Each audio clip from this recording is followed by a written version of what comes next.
Very good. It is 4 o'clock in the afternoon here in Albuquerque, New Mexico, and we are live. We are being recorded and hosted by Global Ties Albuquerque. My name is Manuel Montoya. I'm a professor at the University of New Mexico Anderson School of Management. I teach international management, and I am also an affiliate with the Latin American Iberian Institute, who is also a co-sponsor of these sessions. So having said that, I want to make a couple of thank yous before we begin this session and before I engage in a preliminary presentation. I first and foremost want to thank Yuridia Morales from Global Ties Albuquerque. She's the executive director and has been a wonderful partner in engaging with these global discourses that we've been throwing about here in the Albuquerque region. I'd also like to recognize my graduate assistant, David Juarez, who's been doing a phenomenal job helping us on the back end create and make sure that this is properly marketed. I want to acknowledge the director of the Latin American Iberian Institute, Frances Hayashida. She has indicated to me that she may not be able to make it because of another obligation, but she will be joining us in the next session, as may other members of the Latin American Iberian Institute. I'd also like to recognize Dean Mitzi Montoya, who is the Dean of the Anderson School. Thank you very much for the sponsorship as well. And last but not least, I'd like to recognize Ambassador Jorge Lozoya, who joins us as a Fulbright Fellow here in Albuquerque for a brief time, but also here with a wealth of information on the subject of global heritage, who is joining us as a respondent and as somebody who is joining us in this chat for this hour. Welcome, Ambassador, and thank you. So I want to share with everybody and acknowledge that many people who are registering for this have actually asked me to make sure that this was being recorded. So thankfully, Global Ties is already taking care of this. If you're going to be watching this, you already know that you're accessing it on the Global Ties website and the videos that are going to be posted therein. So very excited about that. I'm going to begin with a very short presentation on the subject of the World Heritage Convention. We are now reaching a benchmark moment in the history of international governance and global governance, in the sense that the World Heritage Convention is reaching its 50th anniversary, as are many other treaties and conventions are reaching anniversaries. And we're now reaching a generational shift in the way that the world order, when it was established after World War II, is now changing. Our international and our global relations has changed dramatically since the writing of the World Heritage Convention, and so have some of the social and economic realities for certain. I wanted to take a moment to recognize that we're going to be having 3 information sessions where we chat with each other, basically at an informal level. And attendees, please feel free to send any questions or chats using the chat bar or the question bar, and our team on Global Ties will actually be assisting us with managing those questions. I may not be able to see them directly, but our partners in Global Ties will call me out. And Yuri, please feel free to just call on me and say, hey, there's a question, and feel free to interrupt me as I'm making a presentation. I'm more than happy to have that happen. So I think I'm going to be speaking just for about 10 to 15 minutes on this question of nation and world heritage, and why the World Heritage Convention is so important, but also how it's problematic in today's social and economic realities. The hope is that after 3 sessions, we will convene a 4th session, where we will then have partners from all over the world, after having seen the first 3 videos and having contemplated some of the questions that we're posing, would feel strong enough to voice their opinion or their thoughts on how, after 50 years, how one may update the World Heritage Convention and its constellation of policies and implications for what it does in the world. To do that, I think one of the first things that we should talk about is the concept of world heritage and nations. And what I mean by that is actually quite requires us to talk a little bit about what the World Heritage Convention is. It's an international compact. It's a treaty that was convened and then signed and established in 1972. to not get into the weeds about all of the things that the convention is, it covers a great deal of things, and many of the discussions were around what is world heritage in this world that we live in post World War II. And now that the economic order after World War II, as the economic order started to establish itself in a trajectory that was heading toward either democratization of nations or the consolidation of power in states like the Soviet Union, the establishment of the World Heritage Convention was a big deal. It was a moment where people started to have a discussion about what happens when we think about the things that human beings have built that are more than the sum of their parts. And the convention defines the kind of natural and cultural sites that we would consider for inscription in what's referred to as the World Heritage List. And if I have a moment, I have a real-time map that I can pull up later on in our discussion on the World Heritage List. There are over 1,000 World Heritage Area designations, and they are broadly, there's a lot of criteria for them, but they are broadly built under the criteria of being of cultural or physical significance to humanity. And there are 7 or 8 different ways in which that happens as a human contribution, and several others that are designated criteria for a natural or physical contribution to humanity. Some examples that we may know about are the pyramids of Giza, the Franklin River Dam, which I will be referring to later, out of Tasmania, Australia, the Statue of Liberty, the Eiffel Tower. Those are some that people may know about. Here in New Mexico, we have several. We have 2 cultural examples in Taos Pueblo and Chaco Canyon, and then a natural one in the example of Carlsbad Caverns. The convention is still largely important because it establishes a way for protecting these cultural sites and preserving them. Now, under the contract or the treaty itself, the people who signed off, normally representatives of their national governments, signed off as willing to not only recognize World Heritage, but to set out the duties that state parties, and I put that in bold for a couple of reasons, that state parties have in identifying potential sites. So it would actually create a governing or a jurisdictional board where people would identify what sites constitute World Heritage, and then identifying the role in how those places that contain those sites would protect and preserve them. By signing on to the convention, each country pledged to conserve not only the World Heritage sites situated in its territory, but also to protect its national heritage. And that's actually one of the things we're going to talk about a little bit, is that move was made in the language of the document very quickly from World Heritage to national responsibility for World Heritage.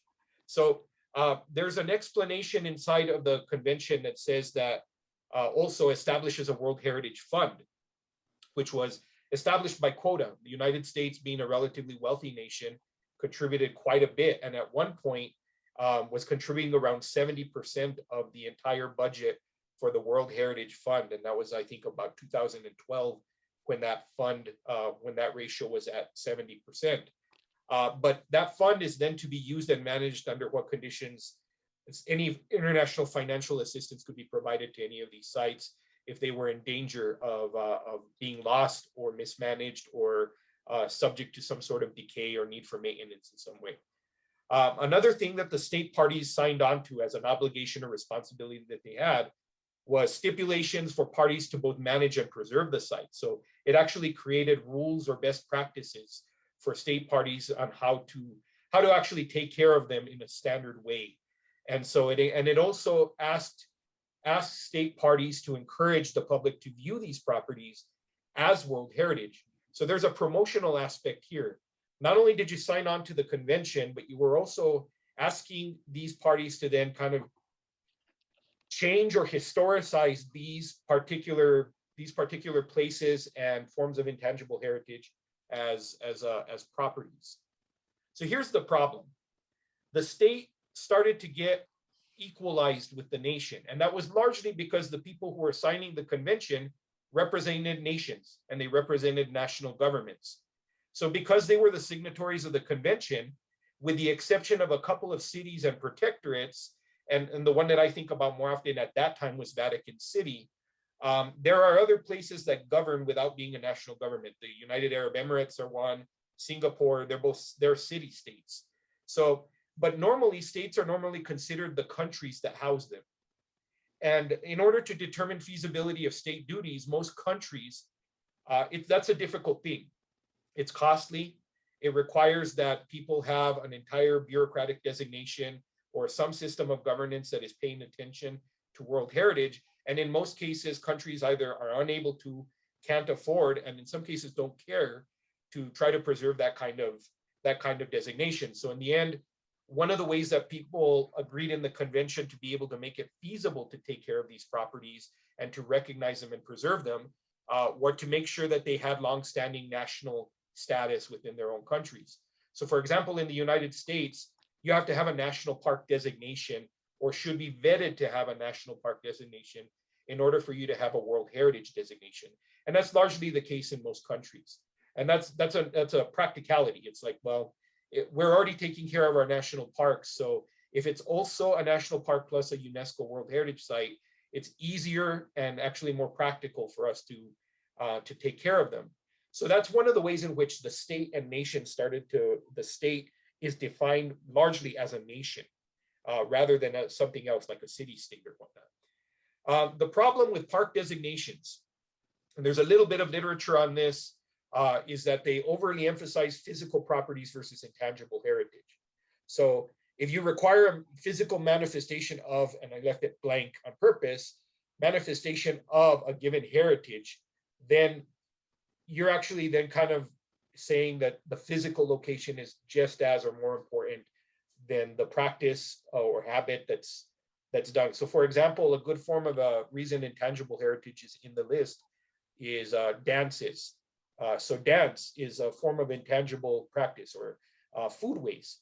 There are certain ways of making food that are part of the UNESCO intangible culture list.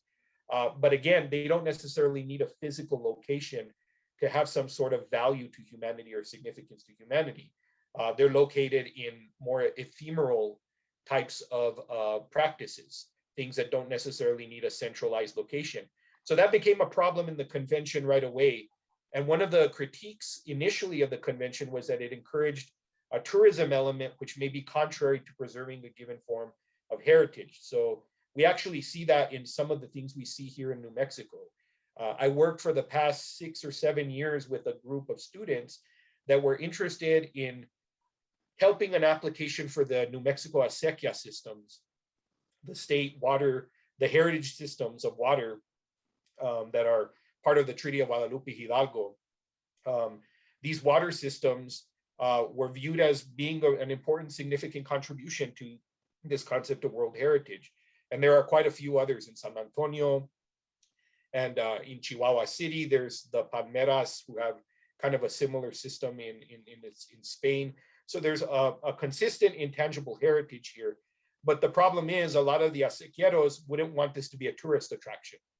They would want the preservation to actually be more about the practices outside of tourism. So there's this kind of strange space here where tourism is kind of implied in some of the sites. So for example, the Statue of Liberty. You want to visit the Statue of Liberty, you get to visit inside of it, and this is kind of helping creating a revenue stream that then helps maintain it. But there isn't necessarily a lot of that in some of the designations.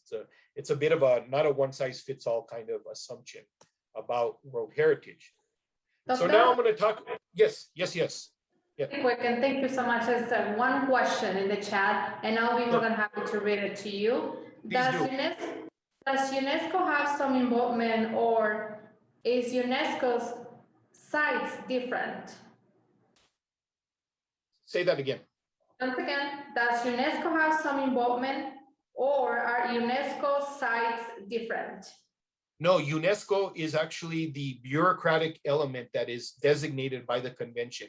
It is established by the convention and several other treaties. The United Nations Education, Social and Cultural Organization, which is what UNESCO is actually produced by a constellation of treaties and conventions. One of them is the World Heritage Convention. So yeah, so the question is, it has much involvement because it's directly involved. It's often referred to as a UNESCO World Heritage Site. And so they're not different. They're actually, they are exercised by the World Heritage Convention and any other treaties that then kind of update or modify. So thank you, Doctor. That was the only question so far. Okay, well, I'll leave the chat down. I appreciate that. So the case of a contested nation, okay? So one of the ones I brought up even in our publication materials that you may have seen in the pamphlets was in 3 different years, respectively, in 2012, 2014, and 2017, the state of Palestine received UNESCO World Heritage Area designations. One was for the birthplace of Jesus of Nazareth, the land of oil and vines, and then the old Hebron city.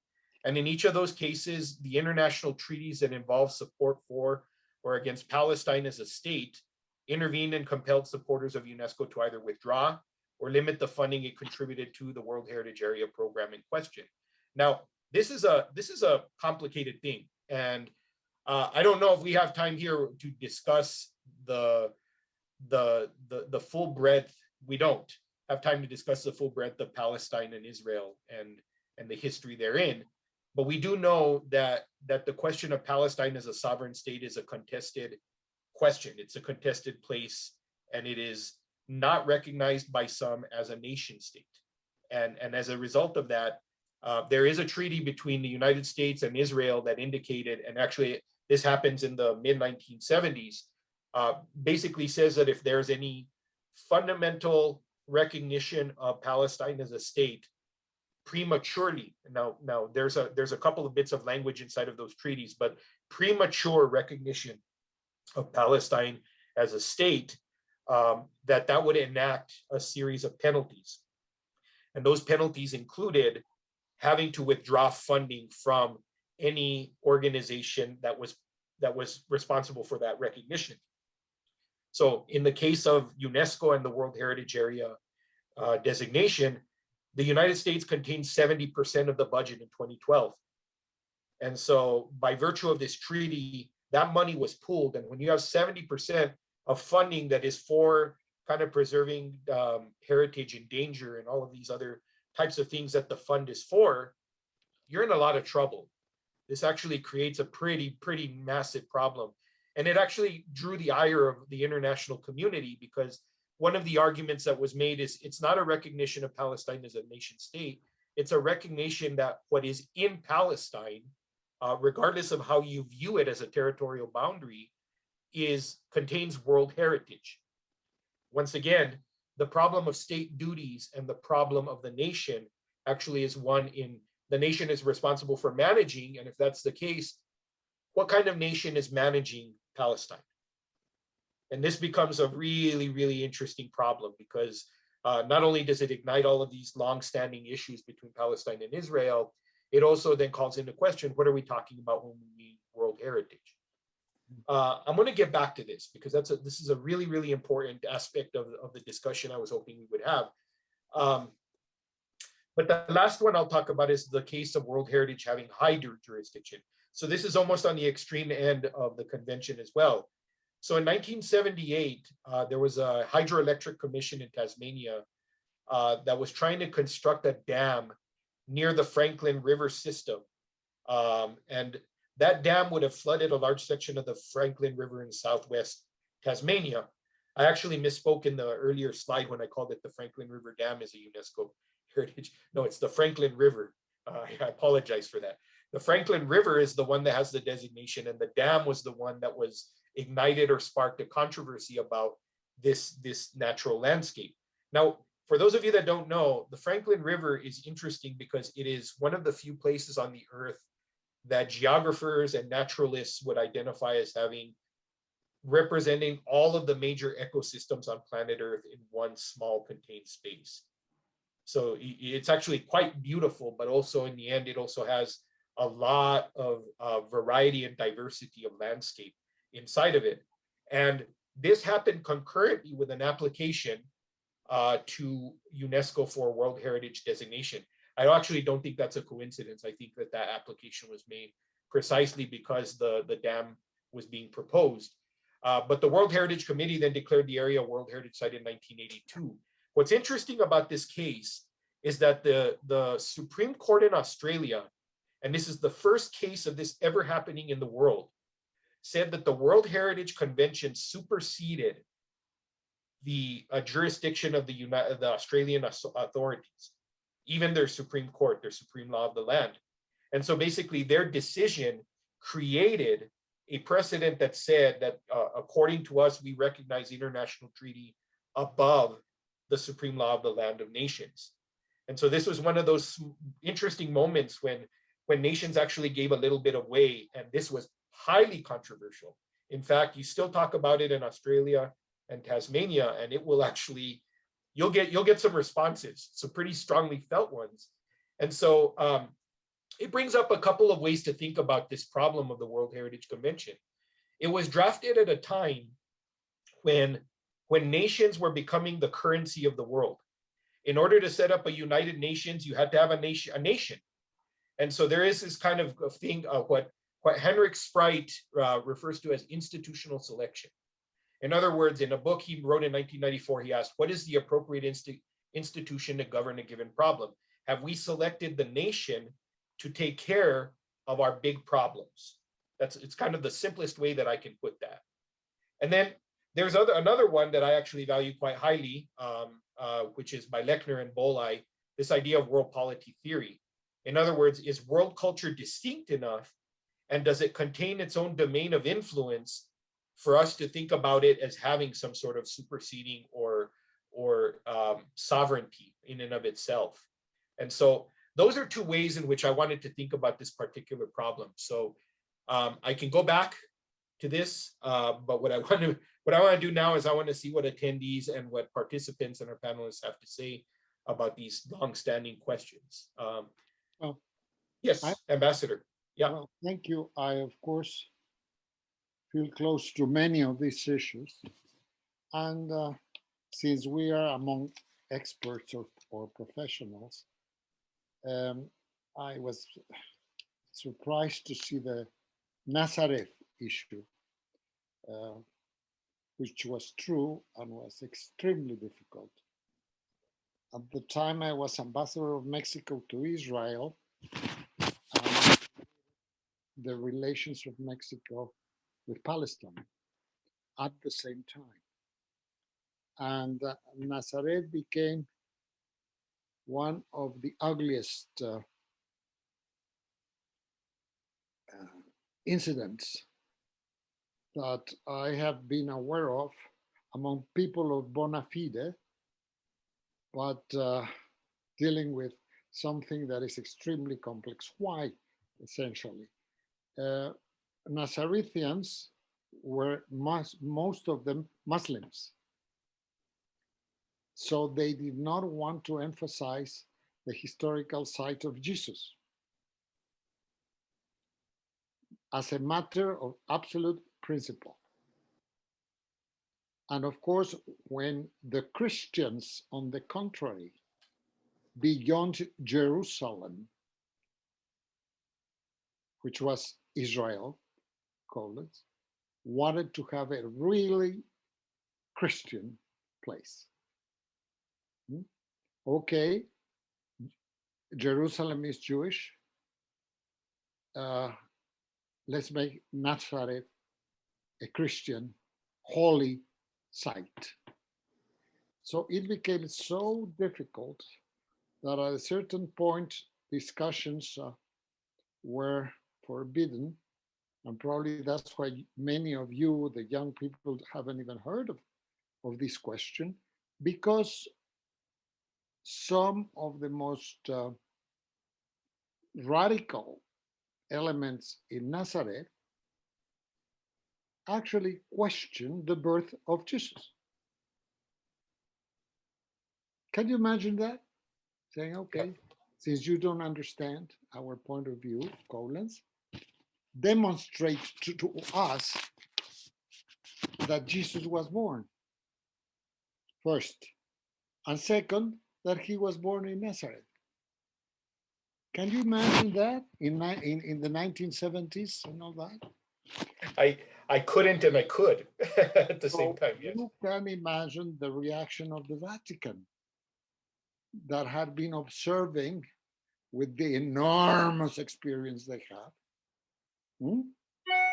Many of them Europeans, of course, mostly of them, raised cardinals and archbishops, saying, well, this is going to become a very nasty issue. And fortunately, it was stopped, like many other things in international relations, stopping the arguments or the discussion of an issue is a way of probably solving it.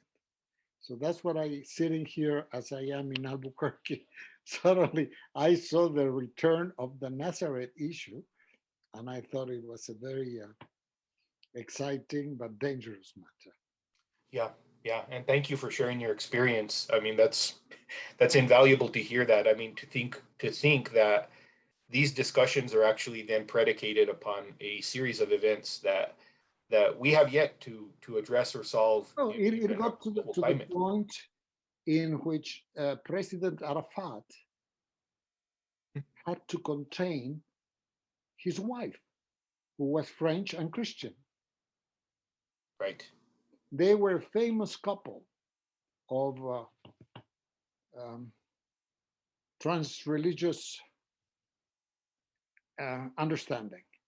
And suddenly you see them, I was going to say fighting, okay, see them discussing in their deepest identity if one, Nazareth was the place where Jesus was born, and second, if it was going to become a Christian place. Can you imagine that?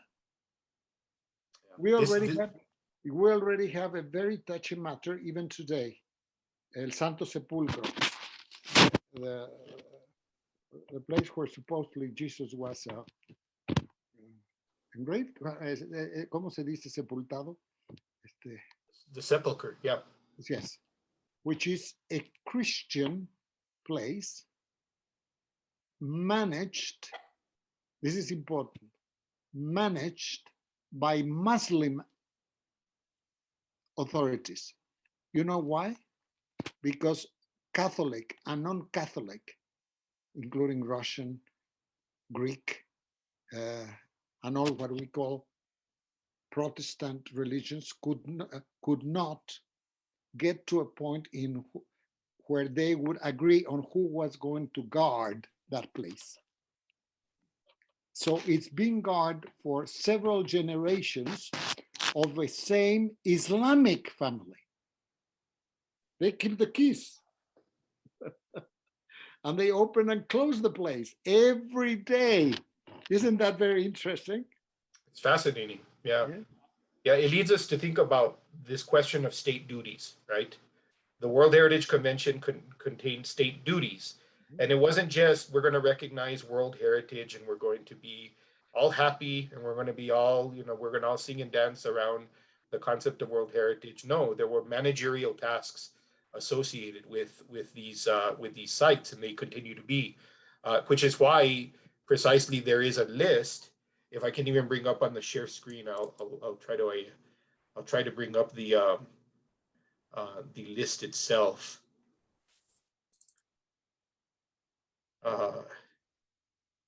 See if I can move this. So there is a list of these sites.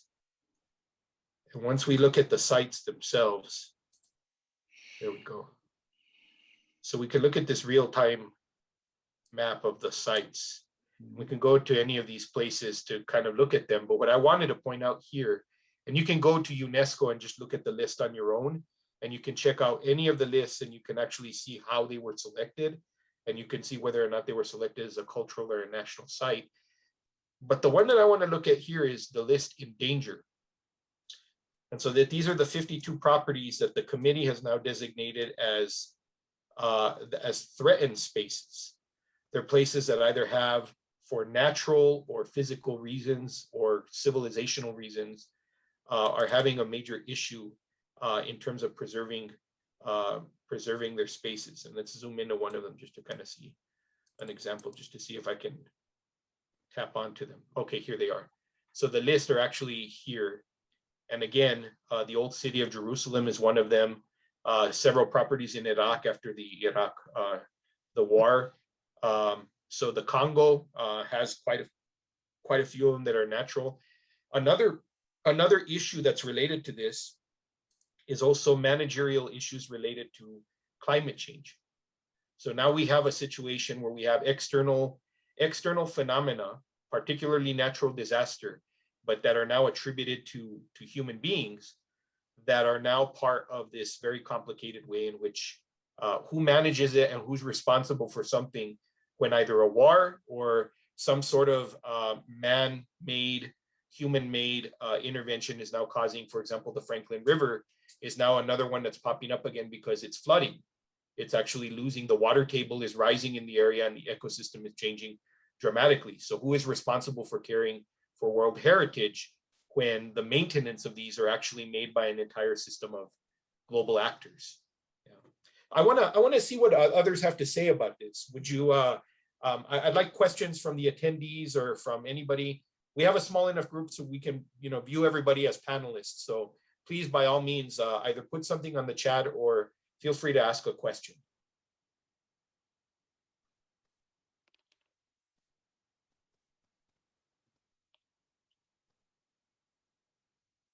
Well, I just asked here in the room if they have any questions, and they said that nothing so far, that they're just amazed about everything that we are learning. Is that correct? Yes.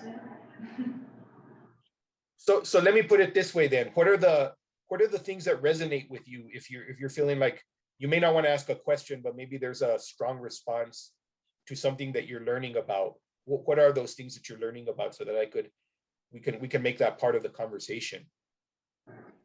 I think it's important to highlight like the reasons why certain sites are more endangered than others. Like when you first pulled up the map, the first thing that hit me was Florida, because Florida's assumed to not be in existence, maybe within 40, 50 years. So it's really important to recognize the role that climate change has on, preserving these cultural sites. That's right. Yeah. The Everglades, there's several other major natural phenomena within Florida that are at risk, just like any other area that has low elevation and is subject to coastal rising water tables. Yeah, it's an important, I mean, it's shocking. And then the question then becomes, just like the classic question in climate change, is who's responsible, right? What are state duties and responsibilities? And this is not, just as with the Paris Accords and with other types of treaties, the question is, we're trying to solve global problems, but we're selecting nations as the designee to do that. And so my question then is, in World Heritage, and maybe this is a question you can go home with and be bothered by, but my question is World Heritage to be maintained, and is the responsibility largely in a nation? And if not, then who is it going to be the responsibility of? question. Yeah, please. By the nation, of course, you mean the state, right? Yes, yes. Because we have, for instance, in Mexico, not long ago, the spectrum, the phantom of the possibility of the ruins of the central temple of Tenochtitlan to be declared a religious site next to the cathedral. No? That's fascinating. Can you imagine that? Can you imagine that the 21st century would declare that the Catholic identity of this nation was imposed by a foreign power, and that you could, as a tourist, visit the leftovers of what was or is the true religion of the Mexicans? If you discuss this with an Indian from India, or from a Pakistan guy, or from Malaysians, they would think it very normal. Now, of course, if you realize that the three largest Catholic countries in the world are Brazil, Mexico, and Argentina, and the Pope is Argentinian, if we could start this discussion and who is gonna do it. Right. Indian friends of mine, and I shouldn't insist, I will not give names, thought it completely natural that the Mexican people, not those driving supercars or leading the country, the Mexicans could not be Christians today. Because we have been saying for the last 200 years that we're very proud of our cultural heritage, right? And another Indian discussing these issues with him in Mexico City couldn't believe that we don't have an Aztec university. Said, well, you, meaning me, you are Spanish. Actually, you have something Jewish, right? Yes, I said, I do. I have some Sephardic. But okay, so you are out. But all these people who are crossing the streets, we were downtown Mexico City, don't they have an Aztec university for them to go back to their ancestors and the evolution of pre-Hispanic thinking? What do you answer to that? And we were pioneers of the World Heritage Convention. This was the 70s. And you have to remember that we were caught in the Cold War. You mentioned something of that. The antagonism from the United States and the Soviet Union, and China very quiet. And we were the neighbors of the bad guys, colons. So we had to push these non-political, cultural issues, of which we were very tough and good at UNESCO, as an option to the capitalism, communism confrontation. If you are now 20 years old, you don't even believe that this ever happened. So suddenly, suddenly today, all these issues that sounded so magnificent about culture, in which Mexico had a key role in pushing them towards the international community, are now extremely dangerous, or simply disappeared from the parliaments and from the political parties, or so. No? This is fascinating. Yeah, because what you're touching on is well, there's a lot of things that you're touching on, but really the nation state, then we can say, is not necessarily just a modern instrument. It is an artifact that may or may not contain the pre-modern or pre-national identities of its people, and that's a product of colonialization. Next time that any of you goes to the Zócalo, please walk and look at the ruins, colons, of the largest temple of Tenochtitlan. And there are 3 citizens or 4 males dancing there. Not in the ruins, but on the street, in the Zócalo, dancing dressed like danzantes, with feathers, velvet. Was there velvet in Tenochtitlan? Maybe, I don't know. No, not maybe. I know. No. We are facing the world community when we do these things. Yeah. And who are these 3 or 4 males who dance there? And who, are, of course, get tips. And you are showing the most magnificent square in Latin America, which is El Precisely. Zócalo. No? Yeah. And you come from Paris and you have Notre Dame, or you come from the Roman Forum, and you see that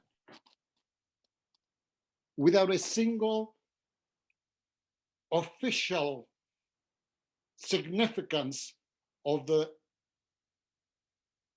leftovers of the heritage of the largest temple in Tenochtitlan. That's a very weird thing.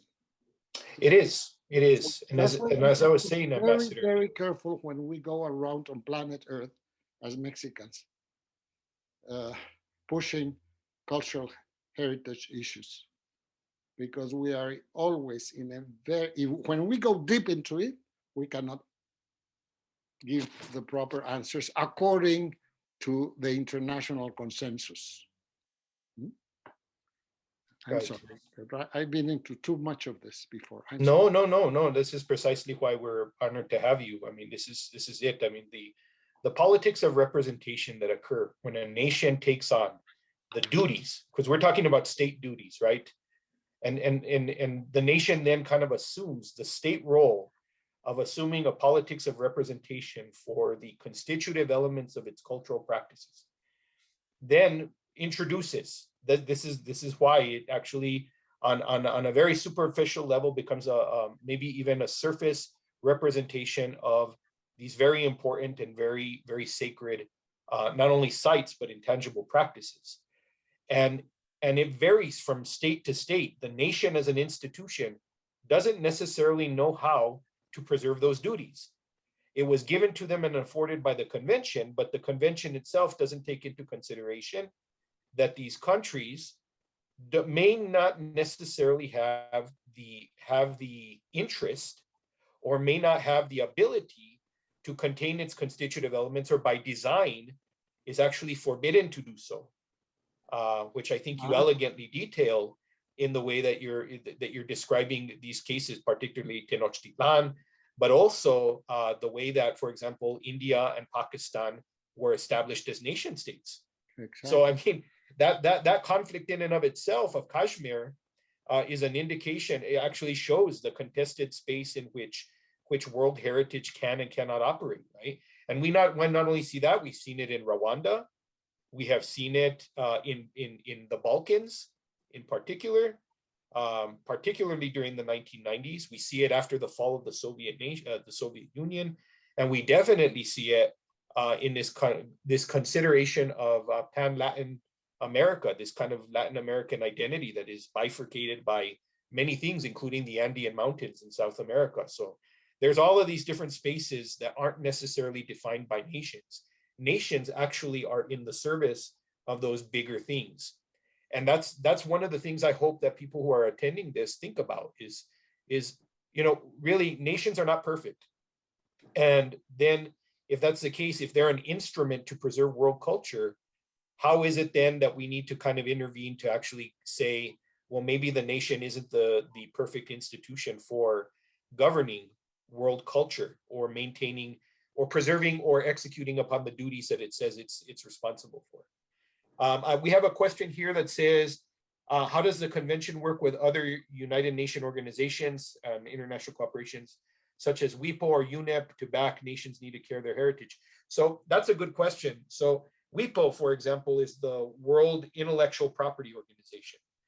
And that's actually touches on what the convention, WIPO was established after the World Heritage Convention, but it was precisely because this question of property is not one of physical property. When I think the World Heritage Convention was conceived in '72, there was kind of not a space that was fully articulated for things that don't necessarily have a physical space. Things like intellectual property. For example, important recipes that contribute to civilization, important spices, important dance maneuvers and techniques. We now refer to them as intangible heritage, but in another sense, we've now started to have that as a different discussion, which is intellectual property, which actually ignites the question, who benefits? Who benefits from these contributions to civilization and society? So I think this question, I think it was Maria who brought the question up. I think it's an important question for us to think about, and also a thing to consider for the fourth session, because intellectual property also then asks a question that challenges Western assumptions about who's responsible for what. And individuals are not necessarily the ones who benefit from global culture and heritage. I have worked for many years with the International Folk Art Market and the International Folk Art Alliance. When I was a member of their board of directors, one of the things that we knew and we saw was folk art traditions. There are going to be individuals who will benefit from those traditions, but they may not necessarily be the people who should be the primary beneficiaries of any revenue or intellectual property that's generated from that. How does an entire community benefit from these folk traditions? And I think now we're touching into what New Mexico is about also, because there's a very different way of thinking about intellectual property in New Mexico. And if you ask certain members of communities here in New Mexico, whether or not traditions directly benefit the communities that they're intended to benefit, you're getting into a very difficult and complex situation. So to answer that question, I think the World Heritage Convention, it doesn't necessarily work with them. It was the problems that were not addressed in the convention that created these other intellectual frameworks. And that may exactly be what we need to update again, is that as we look through and survey how in the 50th anniversary we're thinking about nation, we're going to have to think about who has the duty to preserve. And I hope that there's room to actually have a discussion about other institutions and their preservation. So I'm going to say in the third one, I'm actually going to ask a provocative question in the third session, which is MySpace, is Second Life, are these digital places where people gather and congregate throughout the world, are they a form of World Heritage? And if so, are they to be maintained in the same way as a World Heritage UNESCO designated site? Are digital places going to be a place of global heritage?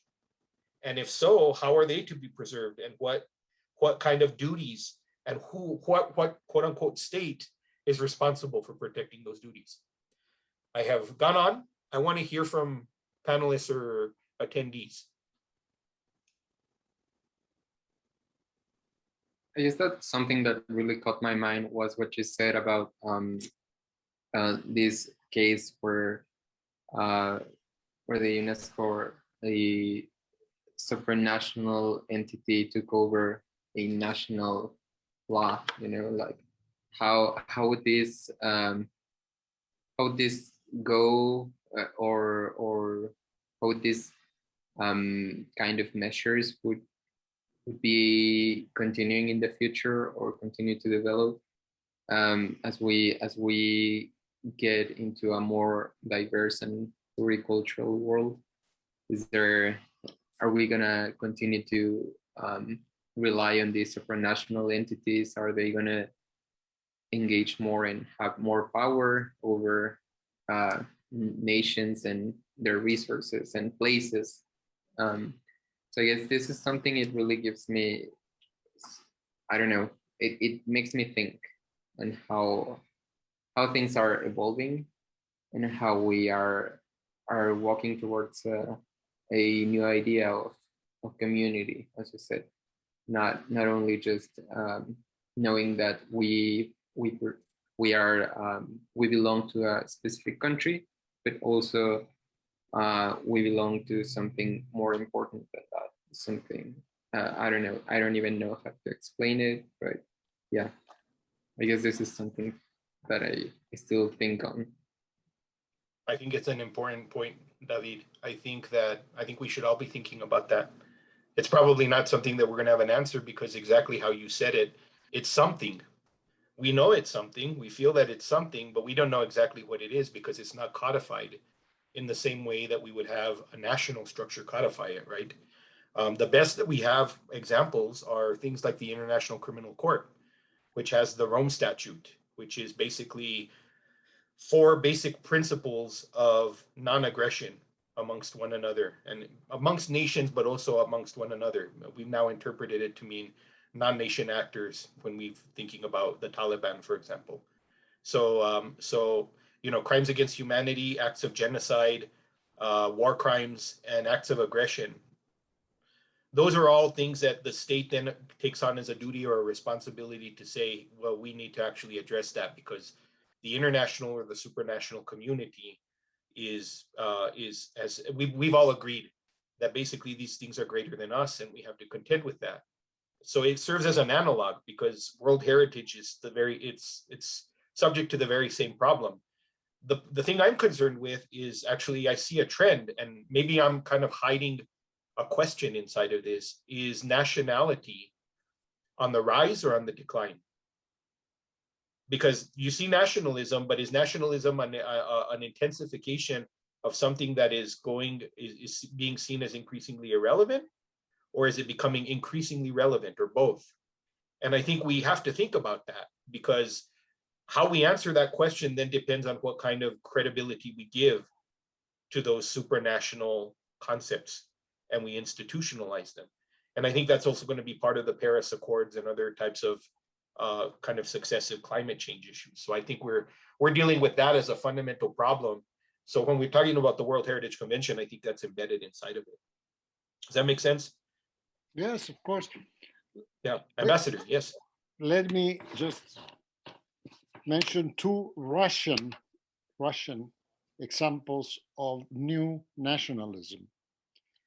One of them was the initiative of President Putin, who is an extraordinarily intelligent man, and in secret, I mean confidentially, worked to bring together to San Basilius, the national cathedral at the Red Square in Moscow, the rests of all the members of the last dynasty of Tsars, the Romanov family, that were spread all over Europe, literally, because they were, of course, rejected by the communist regimes of the Soviet Union. So quietly, Putin brought all of this together and put the rest in the most sacred space of Russia, which is San Basilius, in a ceremony that he attended. Can you imagine? So it was such a surprise, because it had been a secret operation, that he was moved to say something extremely interesting. This was 3 years ago or 4. What brings Russians together is the soul. The Russian word is dusha, the soul is what makes us one nation. For a Westerner, it doesn't make sense. It sounds rather superficial. But in Russia, referring to your soul, to your is and has been for the last 1,000 years at least, the most important way of conceiving yourself as a Russian. You see? So these are new nationalistic approaches based on heritage. Yeah? He was not inventing this from nowhere. On the contrary, behind this were the research of hundreds of intellectuals for the last, I don't know, 3 centuries. And the other one is also Russian. When they were going to commemorate the centennial of the Russian Revolution, that is 1917, some of the most contemporary pro-Western, pro-democratic individuals said, well, nobody remembers that. Who remembers on planet Earth the Russian Revolution? No? So a group of very young engineers, electronic engineers, very young, decided, wait a minute, let's show these people who talk without knowing, what do human beings think of the Russian Revolution. Just let's ask them if they know that the Russians had a revolution in 1917. That was the question. Super high tech. You know how many answers they got? 75 million from all planet Earth saying, of course, I know that there was a Russian Revolution. And you know who became in those 75 million answers the superhero of the Russian Revolution? Trotsky. Trotsky, killed in Mexico, by the way. Right, Eh? right. That's Yeah. very interesting. Yes. Everybody thought, oh my God, this is a cliche. They're going to say Lenin. No. Yeah. Trotsky. And you can imagine saying, well, and why was he killed in Mexico by a couple of painters, of artists? Right. So Precisely. in Russia today, there's a very sophisticated use of electronics and all the new media to try to understand who they are. I'm saying all this because I would love to have in Mexico examples of this. We have survived elegantly the year 2021. Yes. The Yes. fall of Tenochtitlan, the consolidation of the independence, 1821. It's all right, but I would love to have chance still to see both private. That was what it was interesting in what David Juarez said. Both private and public interests evolving or working with high tech and with very advanced young ideas on the national heritage of Mexico. We still have to do that. That's why, by the way, why we built the Baroque International Museum in Puebla, of which we have been accused of spending money in something. I just want to say that culture is expensive.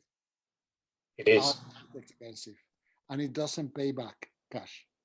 Right. It goes back to this question of soul that you're referring to. Somebody comes around telling you that culture and art will pay back, he's a demagogue. It's not true, but it's absolutely necessary. And Mexico had a good 20th century in that sense. Men like from Vasconcelos to Torres Bodet to Lombardo Toledano to Jesús Reyes Heroles to Porfirio Muñoz Ledo to Beatriz Paredes realized this. Rosario Green, I can go on for hours. We spent, very well spent, money on being proud of our heritage. Please do not disregard this in the 21st century. Right. Ambassador, the Baroque Museum is a wonderful museum. If anybody has not had the opportunity to see it, they need to go. But I understand that its construction was quite controversial, that the mayor of Puebla was the one pushing it, but the people thought it was a waste of money. So it's all, I guess, in the eyes of the people as to what we should preserve as history, right? Well, again, yeah, that's an excellent point, Michael. This goes to this. I think the ambassador ties it up very nicely. I know that we're at the hour, so we're going to have to close up, but I want to acknowledge that, because what the ambassador is sharing with us is this question of soul is also about the container for your soul. is what contains the soul, and you know, there are many different differing intellectual views on what contains our belonging to the world, and so world heritage is not contained by any one of those containers. And so I really I thank the ambassador for bringing that point up. And as a way of closing up, I think that's one of the questions we're going to continue in the next two sessions. In the next session, we're going to talk about agricultural landscapes. And we're going to ask a question about whether or not agricultural spaces, and even maybe living things that are not human, do they too have rights within the World Heritage Convention? And how do we consider them part of World Heritage? And then in the third session, we're going to talk about space. We're going to talk about science fiction. We're going to talk about an entire era of the last 150 years where we have conceptualized ourselves as we humanity, but maybe in a hypothetical space.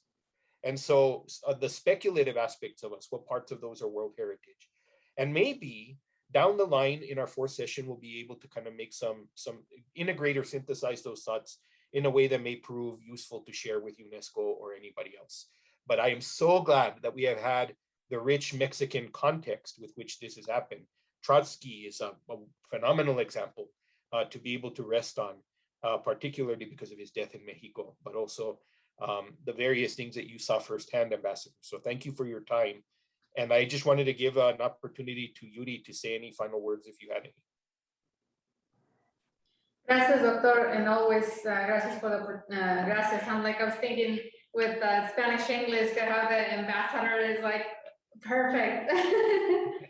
No, thank you so much always for the opportunity, and any time that we have, you know, once again, as an opportunity to share this with all the people that we have here in this wonderful city and state, and continue to mention that this is going to be available for somebody else that will be having access to our website. Us as an organization, you know, having an existence here in the city since 1984, and we bring current and future leaders from around the world to the U.S. State Department here in Global Ties ABQ. So if there is anything that we continue to collaborate with you and Anderson School of Management, the University of New Mexico, happy to do so. And the wonderful team right here is also always pleased to be collaborating with you, Doctor. So thank you so much. It's my pleasure. And I really enjoyed just even the opportunity for us to have this conversation.